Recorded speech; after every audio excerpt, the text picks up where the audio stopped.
using my laptop as a stand to hold my phone up since I record on my phone.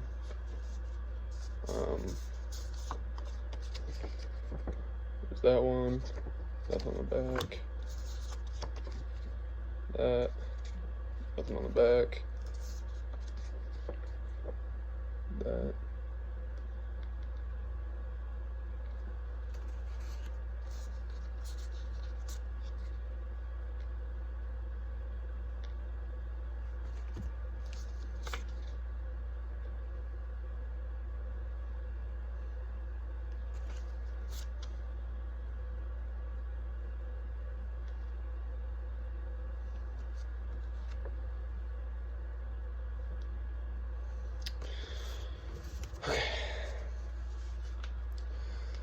So, have you ever heard about the war on drugs?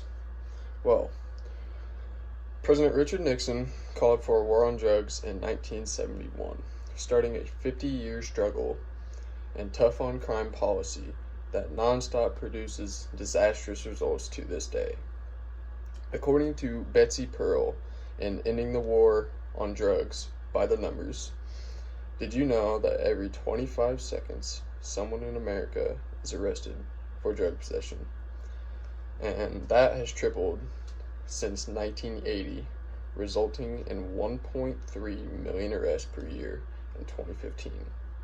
However, the United States strategy of preventing the supply of drugs is not working at all. There has to be a new system put in place to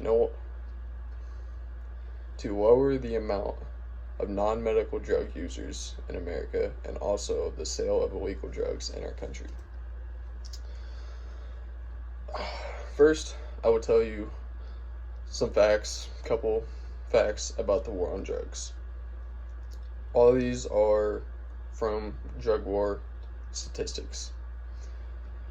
The number of arrests in 2019 for drug law violations were over 1.5 million. 26% of those were black people. Now, the white people and black people selling drugs are it's a similar rate. Like, there's no difference between them. But this is the 26% of black people being arrested for the drug law violations is due to police targeting, punishment tactics, and surveillance on black people. Almost every minute, someone in America is arrested for possession of marijuana or weed.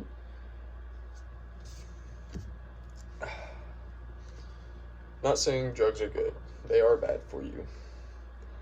But the American justice system should decriminalize drugs. That means, like, if you get caught with any, you don't just go straight to jail. Like, there's a whole different system depending on the drug, how much you have, the use for it, like what you're doing with it, like if you have an addiction or if you're just selling it. Small amounts, I think, should be like you get sent to rehab.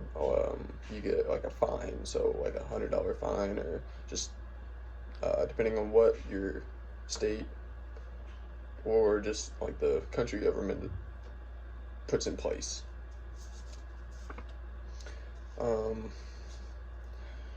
Now, let's put this into perspective.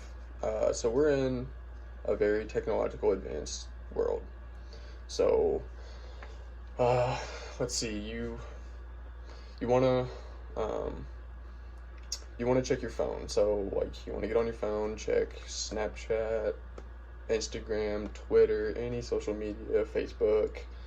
You want to get on your laptop, check Canvas or something. I wouldn't say it's like an addiction, but it's a habit to check those.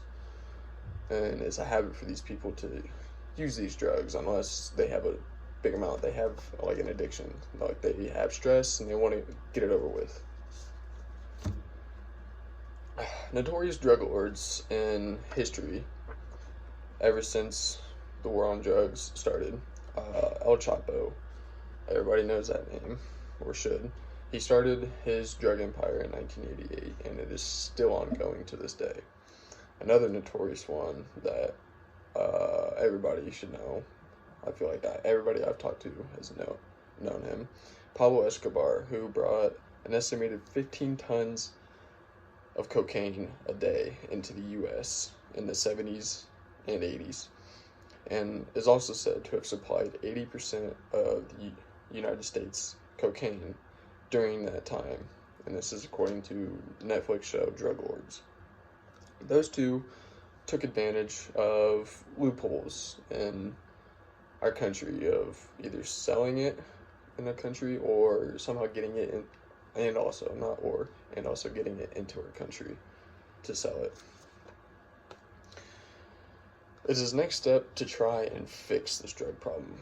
So, from the AP News about Oregon's law on decriminalizing drugs, police in Oregon can no longer arrest someone for possession of small amounts of heroin, meth, LSD, oxycodone, marijuana, etc., as a ballot measure that decriminalized them. Small amounts should not be a violation. Big amounts is an offense. There's something up there, like they're selling it to other people to be used. It's not normal. Sonny Dadley said in his blog, I feel like this should give power back to the government, and control could be put in place on what drugs are sold, how they are sold, and would enable effective management of the quality, the quantity, duration of use, retail venues, the age of users, etc. Now, I got a personal story. When I was a freshman in high school, I had a friend who was a senior in high school, and he had a friend who was on drugs. Him and his girlfriend were on drugs, and he thought his girlfriend had died, OD'd from the drugs, and she just passed out. She was tired. So he, person one, the boyfriend, thought that person two, his girlfriend, passed out. So he went behind his family house and ended his life. I'm not gonna say how, but this made an impact on my friend. He was an honor. He was a scholar student. He was supposed to go to a college to play basketball. He had a scholarship. His life was gonna be good. But him and his friends, after his friend's funeral, they decided to get into drugs, and most of them stopped. My friend did not, and that affected him a lot. He continued using drugs, I'm not gonna say what, and it made an impact on him. He got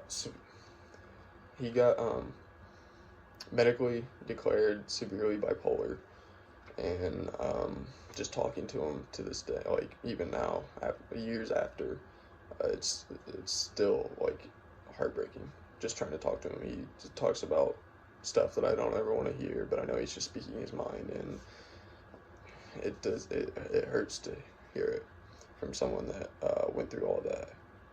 And I understand it's hard to lose somebody, but he dealt with it the wrong way. Nothing happened to him, but so in conclusion, we need to decriminalize drugs. How to go about that?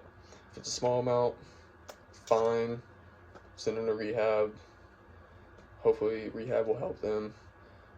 Big amount, obviously, unless there's a certain circumstance. Big amount, jail. I mean, they're obviously, like I said, it's a certain circumstance, they're selling.